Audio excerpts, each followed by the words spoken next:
السلام عليكم ورحمة الله وبركاته. الحمد لله رب العالمين. الصلاة والسلام على أشرف المرسلين وعلى آله وأصحابه ومن تبعهم بإحسان إلى يوم الدين. أما بعد. പരിശുദ്ധമായ റമളാൻ മാസം എന്നുള്ളത് ധാരാളമായി ദുആ ചെയ്യേണ്ട മാസമാണ്. നോമ്പുകാരുടെ ദുആ അള്ളാഹു സ്വീകരിക്കുന്നതാണ്.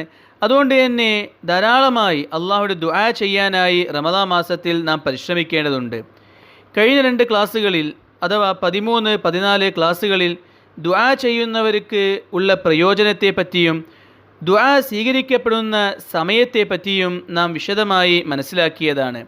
ഇവിടെ ഇന്നത്തെ 15ാമത്തെ ക്ലാസ്സിൽ ദുആ ചെയ്യുമ്പോൾ നാം ശ്രദ്ധിക്കേണ്ട ചില മര്യാദകളെ പറ്റിയാണ് പറയാനായി പോകുന്നത്. വിശ്വാസികളെ സംബന്ധിച്ചിടത്തോളം അള്ളാഹു നൽകിയ വലിയ അനുഗ്രഹമാണ് നേരിട്ട് അള്ളാഹുയുടെ കാര്യങ്ങൾ ചോദിക്കാനുള്ള ഭാഗ്യം അള്ളാഹു നൽകിയെന്നുള്ളത്. ഒരു മധ്യസ്ഥൻ്റെ ആവശ്യവുമില്ലാതെ ഏതൊരു വിശ്വാസിക്കും നേരിട്ട് അള്ളാഹുയുടെ അവൻ്റെ കാര്യങ്ങൾ പറയാൻ സാധിക്കുന്നതാണ്. നേരിട്ട് അവൻ്റെ പ്രശ്നങ്ങൾ അള്ളാഹുവിന് മുമ്പിൽ തുറന്ന് പറയാവുന്നതാണ്. തീർച്ചയായും അള്ളാഹു എല്ലാവരുടെ ദുആക്കളും കേൾക്കുമെന്ന് പരിശുദ്ധ ഖുർആനിലൂടെയും നബി തങ്ങൾ സല്ലല്ലാഹു അലൈഹി വസല്ലം ഹദീസുകളിലൂടെയും അറിയിച്ചു തന്നിട്ടുണ്ട്. എന്നാൽ നബി തങ്ങൾ സല്ലല്ലാഹു അലൈഹി വസല്ലമയുടെ ഹദീസുകളിൽ നിന്നും നാം ദുആ ചെയ്യുമ്പോൾ ശ്രദ്ധിക്കേണ്ട ഏതാനും ചില മര്യാദകൾ നമുക്ക് മനസ്സിലാക്കാനായി സാധിക്കുന്നതാണ്. അതിൽ ഏറ്റവും പ്രധാനപ്പെട്ടൊരു കാര്യമാണ് ദുആ ചെയ്യുമ്പോൾ ഹംദും സ്വലാത്തും കൊണ്ട് തുടങ്ങുക എന്നുള്ളത്. നമ്മൾ ദുആ ചെയ്യാൻ ആരംഭിക്കുമ്പോൾ ഹംദും സ്വലാത്തും കൊണ്ടായിരിക്കണം ദുആ ചെയ്യാൻ ആരംഭിക്കേണ്ടത്. അഥവാ അള്ളാഹുവിനെ പുകഴ്ത്തിക്കൊണ്ടും നബി തങ്ങൾ സല്ലല്ലാഹു അലൈഹി വസല്ലമയുടെ മേൽ സ്വലാത്ത് ചൊല്ലിക്കൊണ്ടുമായിരിക്കണം ദുആ ചെയ്യാൻ നാം ആരംഭിക്കേണ്ടത്. ഇമാം തിർമിദി റഹ്മത്തുള്ളാഹി അലൈഹി റിവായ ചെയ്യുന്ന ഹദീസിൽ കാണാം, നബി തങ്ങൾ സല്ലല്ലാഹു അലൈഹി വസല്ലം അരുളി, നിങ്ങൾ ആരെങ്കിലും ദുആ ചെയ്യാൻ ആരംഭിക്കുകയാണെങ്കിൽ അള്ളാഹുവിനെ നിങ്ങൾ വാഴ്ത്തുക, പുകഴ്ത്തുക. നബി തങ്ങൾ സല്ലല്ലാഹു അലൈഹി വസല്ലമയുടെ മേൽ നിങ്ങൾ സ്വലാത്ത് ചൊല്ലുക. എന്നിട്ട് നിങ്ങൾക്ക് ഇഷ്ടമുള്ളത് അള്ളാഹുവോട് ചോദിക്കുക. അഥവാ ദുആയുടെ പ്രധാനപ്പെട്ട മര്യാദയാണ് ഹംദും സ്വലാത്തും കൊണ്ട് ആരംഭിക്കുക എന്നുള്ളത്. ചുരുങ്ങിയത് അൽഹംദുലില്ലാഹി റബ്ബിൽ ആലമീൻ, അല്ലാഹുമ്മ സ്വല്ലി അലാ മുഹമ്മദ്, ഇങ്ങനെയെങ്കിലും ചൊല്ലിക്കൊണ്ട് നമ്മൾ ദുആ ചെയ്യാനായി ആരംഭിക്കേണ്ടതുണ്ട്. രണ്ടാമതായി ദുആ ചെയ്യുമ്പോൾ ശ്രദ്ധിക്കേണ്ട പ്രധാനപ്പെട്ടൊരു മര്യാദയാണ് ഖിബിലക്ക് മുന്നിട്ടുകൊണ്ട് ദുആ ചെയ്യുക എന്നുള്ളത്. ഇമാം മുസ്ലിം റഹ്മത്തുള്ളാഹി അലൈഹി റിവായ ചെയ്യുന്ന ഹദീസിൽ കാണാം, നബി തങ്ങൾ സല്ലല്ലാഹു അലൈഹി വസല്ലം അറഫയിലെത്തിയപ്പോൾ ഖിബിലക്ക് മുന്നിടുകയും ദീർഘമായി ദുആ ചെയ്യുകയും ചെയ്തു. ഇതിൽ നിന്നും ഖിബിലക്ക് മുന്നിട്ടുകൊണ്ട് ദുആ ചെയ്യുക എന്നുള്ളത് ദുആയുടെ പ്രധാനപ്പെട്ട മര്യാദയാണെന്ന് നമുക്ക് മനസ്സിലാക്കാൻ സാധിക്കുന്ന കാര്യമാണ്. ദുആയുടെ മൂന്നാമത്തെ പ്രധാനപ്പെട്ട ഒരു മര്യാദയാണ് കൈ ഉയർത്തിക്കൊണ്ട് ദുആ ചെയ്യുക എന്നുള്ളത്. നബി തങ്ങൾ സല്ലല്ലാഹു അലൈഹി വസല്ലമയുടെ ദുആക്കൾ റിവായത്ത് ചെയ്യുന്ന ധാരാളം ഹദീസുകളിൽ നമുക്ക് മനസ്സിലാക്കാൻ പറ്റുന്ന കാര്യമാണ് നബി തങ്ങൾ സല്ലല്ലാഹു അലൈഹി വസല്ലം ദുആ ചെയ്യുമ്പോൾ കൈകൾ ഉയർത്തിയിരുന്നു എന്നുള്ളത്. ഇമാം മുസ്ലിം റഹ്മത്തുള്ളാഹി അലൈഹി റിവായ ചെയ്യുന്ന ഹദീസിൽ കാണാം, നബി തങ്ങൾ സല്ലല്ലാഹു അലൈഹി വസല്ലം കൈകൾ ഉയർത്തുകയും ദുആ ചെയ്യുകയും ചെയ്തു. എത്രത്തോളം എന്ന് വെച്ചാൽ നബി തങ്ങൾ സല്ലല്ലാഹു അലൈഹി വസല്ലമയുടെ കക്ഷത്തിൻ്റെ വെളുപ്പ് കാണുന്ന രീതിയിൽ കൈകൾ ഉയർത്തി ദുആ ചെയ്തുകൊണ്ടേയിരുന്നു. അഥവാ നബി തങ്ങൾ സല്ലല്ലാഹു അലൈഹി വസല്ലം കൈകൾ ഉയർത്തി നല്ലവണ്ണം ഉയർത്തി ദുആ ചെയ്തതിനെ സഹാബാക്കൾ അറിയിച്ചിരുകയാണ്. ഇങ്ങനെ ധാരാളം ഹദീസുകളിലൂടെ നബി തങ്ങൾ സല്ലല്ലാഹു അലൈഹി വസല്ലം ദുആ ചെയ്യുമ്പോൾ കൈകൾ ഉയർത്തിയിരുന്നു എന്നുള്ളത് കാണാൻ സാധിക്കുന്നതാണ്. നാലാമതായി ദുആയുടെ പ്രധാനപ്പെട്ട മര്യാദയാണ് അള്ളാഹു ദുആ സ്വീകരിക്കുമെന്ന ഉറപ്പോടുകൂടി ദുആ ചെയ്യുക എന്നുള്ളത്. ഒരിക്കലും ദുആ ചെയ്യുമ്പോൾ അള്ളാഹു സ്വീകരിക്കുമോ ഇല്ലയോ എന്ന സംശയത്തോടു കൂടി ദുആ ചെയ്യാൻ പാടില്ല. അല്ലെങ്കിൽ അള്ളാഹു സ്വീകരിക്കുകയാണെങ്കിൽ സ്വീകരിക്കട്ടെ എന്ന ഒരു ഉദ്ദേശത്തോടു കൂടി ചോദിക്കാൻ പാടില്ല. നേരെ മറിച്ച് ദുആ ചെയ്യുമ്പോൾ തീർച്ചയായും അള്ളാഹുവിൻ്റെ ദുആക്ക് ഉത്തരം നൽകുമെന്ന ഉറപ്പോടുകൂടി ആയിരിക്കണം ദുആ ചെയ്യേണ്ടത്. ഇമാം തിർമിദി റഹ്മത്തുള്ളാഹി അലൈഹി റിവായ ചെയ്യുന്ന ഹദീസിൽ കാണാം, നബി തങ്ങൾ സല്ലല്ലാഹു അലൈഹി വസല്ലം അരുളി, നിങ്ങൾ ദുആ ചെയ്യുമ്പോൾ നിങ്ങൾ മറുപടി ലഭിക്കുമെന്ന് അഥവാ ദുആ സ്വീകരിക്കപ്പെടുമെന്ന് ഉറപ്പുള്ള നിലയിൽ ദുആ ചെയ്യുക. ഇമാം ബുഖാരി റഹ്മത്തുള്ളാഹി അലൈഹി റിവായ ചെയ്യുന്ന ഹദീസിൽ കാണാം, നിങ്ങൾ ആരെങ്കിലും ദുആ ചെയ്യുകയാണെങ്കിൽ മറുപടി ലഭിക്കുമെന്ന് ഉറപ്പോടുകൂടി ദുആ ചെയ്യുക.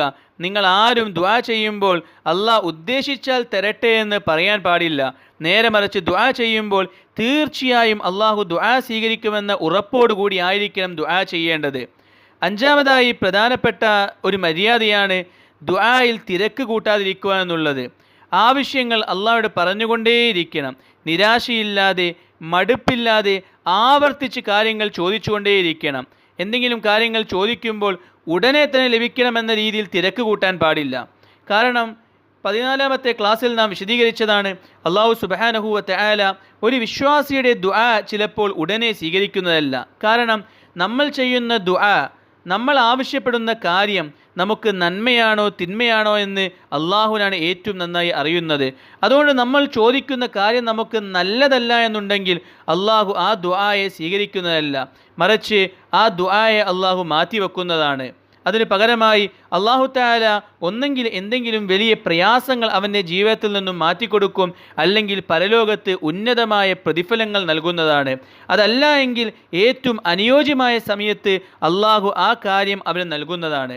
ഇതിനെപ്പറ്റി 14ാമത്തെ ക്ലാസ്സിൽ നാം വിശദീകരിച്ച് കഴിഞ്ഞതാണ്. അതുകൊണ്ട് ദുആ ചെയ്യുന്നതിൻ്റെ 5ാമത്തെ പ്രധാനപ്പെട്ട മര്യാദ എന്നുള്ളത് ദുആ ചെയ്യുമ്പോൾ ഒരിക്കലും തിരക്ക് കൂട്ടാൻ പാടില്ല എന്നുള്ളതാണ്. ഇമാം ബുഖാരി റഹ്മത്തുള്ളാഹി അലൈഹി റിവായത്ത് ചെയ്യുന്ന ഹദീസിൽ കാണാം, നബി തങ്ങൾ സല്ലല്ലാഹു അലൈഹി വസല്ലം അരുളി, നിങ്ങൾ തിരക്ക് കൂട്ടാത്തോളം കാലം നിങ്ങളുടെ ദുആക്കൾക്ക് അള്ളാഹു മറുപടി നൽകുന്നതാണ്. അതുകൊണ്ട് ഒരിക്കലും ദുആ ചെയ്യുമ്പോൾ അള്ളാഹുവിൻ്റെ ദുആ സ്വീകരിക്കുന്നില്ലല്ലോ, എന്താണ് എൻ്റെ ദുആ സ്വീകരിക്കാത്തതെന്ന വാക്കുകൾ ഉപയോഗിച്ച് നിരാശ പ്രകടിപ്പിക്കാൻ പാടില്ല. നേരെ മറിച്ച് വിശ്വാസികളെ സംബന്ധിച്ചിടത്തോളം അവർ ആവർത്തിച്ച് നിരാശയില്ലാതെ അള്ളാഹുവോട് ചോദിച്ചുകൊണ്ടേ ഇരിക്കണമെന്ന് നബി തങ്ങൾ സല്ലല്ലാഹു അലൈഹി വസല്ലം പഠിപ്പിച്ചു തന്നു. 6ാമതായി ദുആയിൽ ശ്രദ്ധിക്കേണ്ട പ്രധാനപ്പെട്ട ഒരു മര്യാദയാണ് ഹൃദയ സാന്നിധ്യത്തോടു കൂടി ദുആ ചെയ്യുക എന്നുള്ളത്. അശ്രദ്ധമായി ചെയ്യുന്ന ദുആക്കൾ അള്ളാഹു സ്വീകരിക്കുന്നതല്ല. നബി തങ്ങൾ സല്ലല്ലാഹു അലൈഹി വസല്ലം അരുളിയതായി ഇമാം തിർമിദി റഹ്മത്തുള്ളാഹി അലൈഹി റിവായത്ത് ചെയ്യുന്ന ഹദീസിൽ കാണാം, അള്ളാഹു തആല അശ്രദ്ധമായ ഹൃദയത്തോടു കൂടി ചെയ്യുന്ന ദുആക്കൾ സ്വീകരിക്കുന്നതല്ല. അതുകൊണ്ട് ദുആ സ്വീകരിക്കണമെങ്കിൽ ശ്രദ്ധിക്കേണ്ട ഏറ്റവും പ്രധാനപ്പെട്ട മര്യാദയാണ് ശ്രദ്ധയോടുകൂടി അശ്രദ്ധയില്ലാതെ ദുആ ചെയ്യുക എന്നുള്ളത്. ഹൃദയ സാന്നിധ്യത്തോടു കൂടി ആയിരിക്കണം ദുആ ചെയ്യേണ്ടത്. വേറെ എന്തെല്ലോ ചിന്തിച്ചുകൊണ്ട് നമ്മൾ നമ്മുടെ ആവശ്യങ്ങൾ പറഞ്ഞുകൊണ്ടേ ഇരിക്കുകയാണെങ്കിൽ ആ ദുആ സ്വീകരിക്കപ്പെടുന്നതല്ല. നേരെ മറിച്ച് ആരുടെ മുമ്പിലാണെന്ന് പറയുന്ന ബോധത്തോടു കൂടി നമ്മൾ കാര്യങ്ങൾ പറയുന്നത് സർവ്വലോക രക്ഷിതാവായ നമ്മുടെ സൃഷ്ടാവായ നമ്മളെ പരിപാലിക്കുന്നവനായ അള്ളാഹുവിൻ്റെ മുമ്പിലാണ്. ആ ഒരു ഭയത്തോടുകൂടിയും ആദരവോടുകൂടിയും ശ്രദ്ധയോടുകൂടി ആയിരിക്കണം കാര്യങ്ങൾ അള്ളാഹുവോട് ചോദിക്കേണ്ടത്.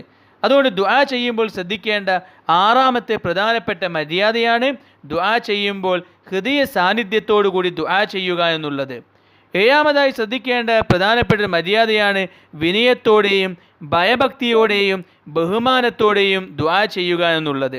പരിശുദ്ധ ഖുർആനിൽ അല്ലാഹു സുബ്ഹാനഹു വ തആല അറിയിച്ച കാര്യമാണ്, നിങ്ങൾ വിനയത്തോടുകൂടിയും ഭയഭക്തിയോടുകൂടിയും അള്ളാഹുവോട് ദുആ ചെയ്യുക. ദുആ ചെയ്യുമ്പോൾ വിനയം കാണിക്കേണ്ടതുണ്ട്, ഭയഭക്തിയോടുകൂടി ദുആ ചെയ്യേണ്ടതുണ്ട്, ആദരവോടുകൂടിയും ബഹുമാനത്തോടു കൂടിയും ആയിരിക്കണം ദുആ ചെയ്യേണ്ടത്. അള്ളാഹുവോട് നമ്മൾ എന്തെങ്കിലും ചോദിക്കുമ്പോൾ നമ്മൾ നമ്മുടെ നിസാരതയെ അള്ളാഹുവോട് പറയണം. അള്ളാഹുവിൻ്റെ വളർമയെയും വലുപ്പത്തെയും പറഞ്ഞുകൊണ്ടേയിരിക്കണം. ഇങ്ങനെ ആദരവോടുകൂടിയും ബഹുമാനത്തോടുകൂടിയും ഞാൻ ഒന്നുമല്ല എന്ന രീതിയിൽ വിനയത്തോടു കൂടിയും ആയിരിക്കണം ദുആ ചെയ്യേണ്ടത്. അപ്പോഴാണ് അല്ലാഹു സുബ്ഹാനഹു വ തആല ദുആ സ്വീകരിക്കുക. അതുകൊണ്ട് ദുആ ചെയ്യുമ്പോൾ ശ്രദ്ധിക്കേണ്ട 7ാമത്തെ പ്രധാനപ്പെട്ടൊരു കാര്യമാണ് വിനയത്തോടുകൂടിയും ആദരവോടുകൂടിയും ബഹുമാനത്തോടുകൂടിയും ഭയഭക്തിയോടുകൂടിയും ആയിരിക്കണം ദുആ ചെയ്യേണ്ടത്. ദുആ ചെയ്യുമ്പോൾ ശ്രദ്ധിക്കേണ്ട 8ാമത്തെ പ്രധാനപ്പെട്ട മര്യാദയാണ് ദുആ ചെയ്യുമ്പോൾ അള്ളാഹുവിനെ ധാരാളമായി വാഴ്ത്തുകയും പുകഴ്ത്തുകയും ചെയ്യണമെന്നുള്ളത്. അള്ളാഹുവിൻ്റെ ഉന്നതമായ നാമങ്ങളുണ്ട്, അസ്മാഉൽ ഹുസ്ന. ആ നാമങ്ങൾ ഉപയോഗിച്ചുകൊണ്ട് അള്ളാഹുവിൻ്റെ വലുപ്പത്തെ പറഞ്ഞുകൊണ്ട് അള്ളാഹുവിനെ സ്തുതിച്ചുകൊണ്ടും അള്ളാഹുവിനെ വാഴ്ത്തിക്കൊണ്ടുമായിരിക്കണം ദുആ ചെയ്യേണ്ടത്. അത് ദുആയിൽ ശ്രദ്ധിക്കേണ്ട പ്രധാനപ്പെട്ടൊരു മര്യാദയാണെന്ന് നബി തങ്ങൾ സല്ലല്ലാഹു അലൈഹി വസല്ലമിന്റെ ദുആക്കളിൽ നിന്നും നമുക്ക് മനസ്സിലാക്കാൻ പറ്റുന്ന കാര്യമാണ്. ഈ പറയപ്പെട്ട 8 കാര്യങ്ങളാണ് ദുആ ചെയ്യുമ്പോൾ ഒരു വിശ്വാസി ശ്രദ്ധിക്കേണ്ട പ്രധാനപ്പെട്ട മര്യാദകൾ എന്നുള്ളത്. കഴിഞ്ഞ ക്ലാസ്സിൽ നാം ദുആ സ്വീകരിക്കപ്പെടുന്ന സമയത്തെ പറ്റി പറയുകയുണ്ടായി. ഇപ്പോൾ നാം ദുആയുടെ മര്യാദകളെ പറ്റിയും പറഞ്ഞു.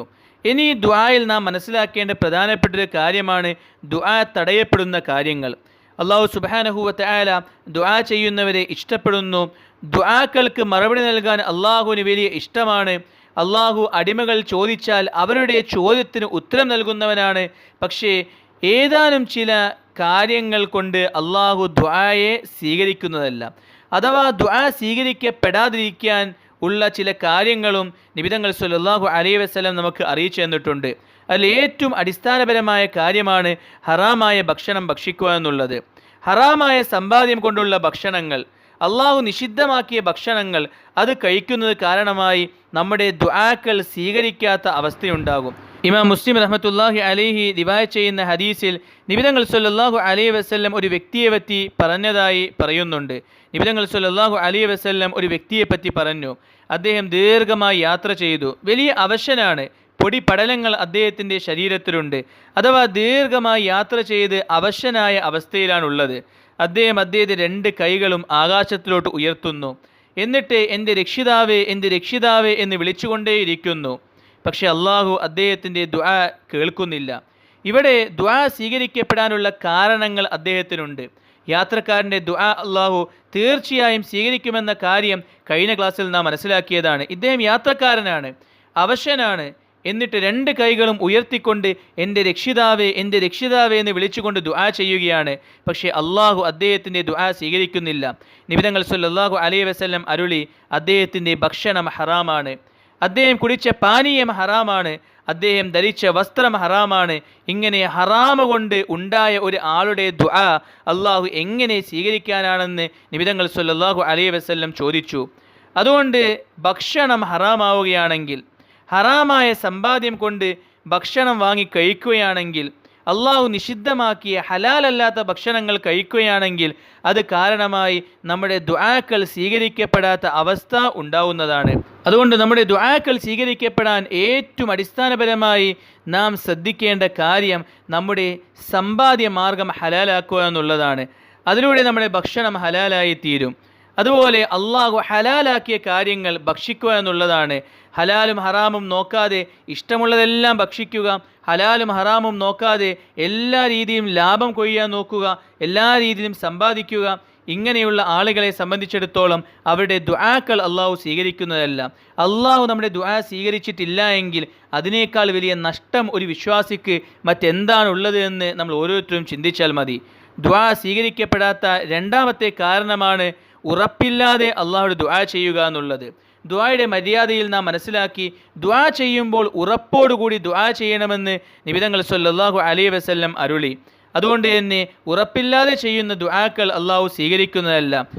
ദുആ സ്വീകരിക്കപ്പെടാതിരിക്കുന്ന മൂന്നാമത്തെ കാരണമാണ് ഹൃദയ സാന്നിധ്യമില്ലാതെ ദുആ ചെയ്യുക എന്നുള്ളത്. ദുആയുടെ മര്യാദയിൽ നാം മനസ്സിലാക്കി ഹൃദയ സാന്നിധ്യത്തോടു കൂടി ആയിരിക്കണം ദുആ ചെയ്യേണ്ടത്. ഹൃദയ സാന്നിധ്യമില്ലാത്ത ദുആയെ അള്ളാഹു സ്വീകരിക്കുന്നതല്ല. അതുകൊണ്ട് ഹൃദയ സാന്നിധ്യമില്ലാതെ എന്തെങ്കിലും ചിന്തിച്ചുകൊണ്ട് ദുആ ചെയ്യുക, എന്തെങ്കിലും ചിന്തിച്ചുകൊണ്ട് ആമീൻ പറയുക, ഇങ്ങനെയുള്ള ദുആക്കൾ അള്ളാഹു സ്വീകരിക്കുന്നതല്ല. നാലാമതായി ദുആ സ്വീകരിക്കപ്പെടാതിരിക്കുന്ന ഒരു കാരണമായി നബി തങ്ങൾ സല്ലല്ലാഹു അലൈഹി വസല്ലം അറിയിച്ചിരുന്നതായി ഇമാം മുസ്ലിം റഹ്മത്തുള്ളാഹി അലൈഹി റിവായത്ത് ചെയ്യുന്ന ഹദീസിൽ കാണാം, പാപകരമായ കാര്യങ്ങൾ, അക്രമപരമായ കാര്യങ്ങൾ, കുടുംബബന്ധം മുറിക്കുന്ന കാര്യങ്ങൾ, ഇങ്ങനെയുള്ള കാര്യങ്ങൾക്ക് വേണ്ടി ഒരു അടിമ ദുആ ചെയ്യുകയാണെങ്കിൽ ആ ദുആ അള്ളാഹു സ്വീകരിക്കുന്നതല്ല എന്ന് നബി തങ്ങൾ സല്ലല്ലാഹു അലൈഹി വസല്ലം പഠിപ്പിച്ചിരിക്കുകയുണ്ടായി. ഈ 4 കാര്യങ്ങളാണ് ദുആ തടയപ്പെടാനുള്ള പ്രധാനപ്പെട്ട കാരണങ്ങളെന്നുള്ളത്. അതുകൊണ്ട് ദുആ ചെയ്യുമ്പോൾ ഈ പറയപ്പെട്ട മര്യാദകൾ മുൻനിർത്തിക്കൊണ്ട് ഈ മര്യാദകളോടുകൂടി ദുആ ചെയ്യാനായി നാം പരിശ്രമിക്കേണ്ടതുണ്ട്. പരിശുദ്ധ റമളാനിൽ പോലും ദുആ സ്വീകരിക്കപ്പെടാതിരിക്കാൻ കാരണമാവുന്ന 4 കാര്യങ്ങളാണ് ഇപ്പോൾ നാം പറഞ്ഞത്. അതുകൊണ്ട് റമളാൻ മാസത്തിൽ നമ്മുടെ ദുആ സ്വീകരിക്കപ്പെടണമെങ്കിൽ ആ 4 കാര്യങ്ങളെ നാം ശ്രദ്ധിക്കേണ്ടതുണ്ട്. അതുപോലെ ദുആ സ്വീകരിക്കപ്പെടാൻ ഈ പറയപ്പെട്ട മര്യാദകളെയും നാം ശ്രദ്ധിക്കേണ്ടതുണ്ട്. അല്ലാഹു സുബ്ഹാനഹു വ തആല പരിശുദ്ധ റമളാനിൻ്റെ ഓരോ സമയങ്ങളെയും ഏറ്റവും നല്ല രീതിയിൽ ഉപയോഗപ്പെടുത്താൻ തൗഫീഖ് നൽകുമാറാകട്ടെ. പരിശുദ്ധ റമളാൻ അനുകൂലമായി സാക്ഷി നിൽക്കുന്നവരുടെ കൂട്ടത്തിൽ നമ്മളെ ഉൾപ്പെടുത്തുമാറാകട്ടെ. വാഖിറു ദഅവാന അനിൽ ഹംദുലില്ലാഹി റബ്ബിൽ ആലമീൻ.